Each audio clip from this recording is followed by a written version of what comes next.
امام حسن علیہ الصلوۃ والسلام کے دور امامت میں ایک بادشاہ چین ہوا کرتا تھا کہ جس کی بیٹی انتہائی حسین تھی، جسے اسی کے ایک وزیر کے بیٹے جو حسن اور جمال میں اپنا کوئی ثانی نہ رکھتا تھا اس سے بے انتہا محبت ہو گئی۔ اور جب یہ محبت کا سلسلہ آگے بڑھا تو بادشاہ کو اس کی خبر ہوئی۔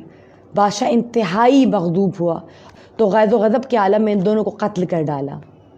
اب جب سامنے لاشوں کو پڑا پایا تو بے انتہا ملول ہوا اور پشیمان ہو کر اپنے وزراء، عمراء اور رؤساء کو بلایا اور بلا کے کہا کہ دیکھو میں نے یہ کیا کر دیا، اب تم سب سے میں یہ چاہتا ہوں کہ کسی طرح یہ دونوں زندہ ہو جائیں کہ میں اپنے گناہ کی توبہ کر سکوں۔ اتنے میں تمام تر درباری دم بخود رہ گئے اور سوچنے لگے بادشاہ کو کیا ہو گیا، کیا یہ پاگل ہو گیا ہے؟ اتنے میں ایک سفیر آگے بڑھا جو سفارت کی غرض سے اکثر کوفہ اور شام جایا کرتا تھا۔ اس نے کہا کہ میں ایک ایسے شخص کو جانتا ہوں جو اپنی ہستی میں ایسا حسن، جمال اور اثر رکھتا ہے کہ اگر مردے کی جانب نگاہ کرے تو مردے میں جان پڑ جائے۔ اب بادشاہ پر امید ہوا اور کہنے لگا فوراً جاؤ اور اسے بلا کر لے آؤ اور اسے کہو کہ میری بیٹی کو زندہ کرے۔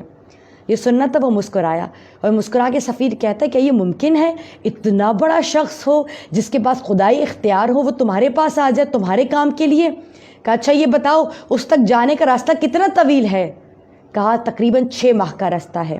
بادشاہ غضب میں آیا، کہا میں تجھے فقط 15 روز دیتا ہوں، 15 روز میں اسے جا اور بلا کر لیا۔ اگر تو 15 روز میں واپس نہ آیا اور میری بیٹی زندہ نہ ہوئی تو میں تیرے تمام اہل و عیال کو، تیرے بچوں کو، بیوی کو قتل کر ڈالوں گا اور تیری نوکری بھی ختم ہو جائے گی۔ اور دوڑتا ہوا امام حسن کی جانب چلا۔ اب جب اسے راستے میں اس بات کا اندازہ ہو گیا کہ یہ تمام تر معاملات ممکنات سے باہر ہیں، اب تمام تر حالات میرے ہاتھ سے باہر جا چکے ہیں، ایک مرتبہ اپنی سواری کو روک لیا اور زمین پر بیٹھا اور بیٹھ کر آسمان کی جانب دیکھ کر مناجات شروع کی اور کہا اے رب حسن، میں تجھ سے التجا کرتا ہوں اگر واقعی تیری ہستی موجود ہے تو میری مدد کر اور مجھے اس تک کسی طرح پہنچا دے کہ میرے بچوں کی زندگی خطرے میں ہے، میری پوری زندگی خطرے میں ہے۔ ابھی مناجات میں مگن تھا، دیکھا کہ ایک شخص نے اشارہ کیا، اٹھا، اٹھ کے کہا السلام علیکم، جواب دیا۔ کہا تو کون ہے؟ فرمایا میں کسی کی تلاش میں ہوں۔ کہا کس کی تلاش میں ہے؟ ایک مرتبہ سفیر نے کہا اگر تو وہی ہے کہ جس کی میں دعا مانگ رہا تھا تو پھر یہیں رہ، ورنہ یہاں سے چلتا بن کہ میں بہت مشکل میں ہوں۔ ایک مرتبہ امام حسن مسکرائے اور مسکرا کے فرماتے ہیں میں ہی حسن مجتبیٰ ہوں۔ ایک مرتبہ کہا مولا سب سے پہلے تو آپ کے قدموں کو پکڑ کے کلمہ پڑھنا چاہوں گا کہ اس وحدہ لا شریک پر ایمان لاتا ہوں جس نے تجھ جیسی ہستی کو خلق کیا۔ ایمان لے آیا اور کہا مولا جلد از جلد میرے ساتھ چلیے۔ یہ کہتا ہے ابھی میں نے آنکھیں بند کی تھیں اور دوبارہ جب آنکھیں کھولی تو کیا دیکھا کہ میں بادشاہ چین کے دربار میں موجود ہوں۔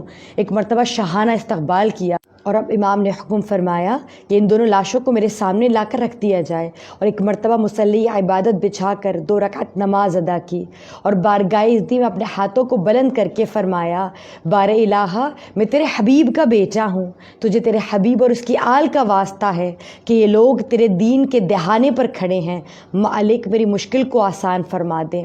ابھی مصروف مشغول بدعا تھے کہ لوگوں نے عجیب منظر دیکھا، وہ دونوں لاشیں لا الہ الا اللہ محمد الرسول اللہ پڑھتے ہوئے کھڑی ہوئیں اور تمام تر درباری محو حیرت اور انگشت بدندان ہو کر یہ تمام تر منظر دیکھتے رہے اور اہل بیت علیہ الصلوۃ والسلام کے فضائل اور ان کی کرامات کی تجلی سے تمام تر لوگ ششدر اور حیران رہ گئے۔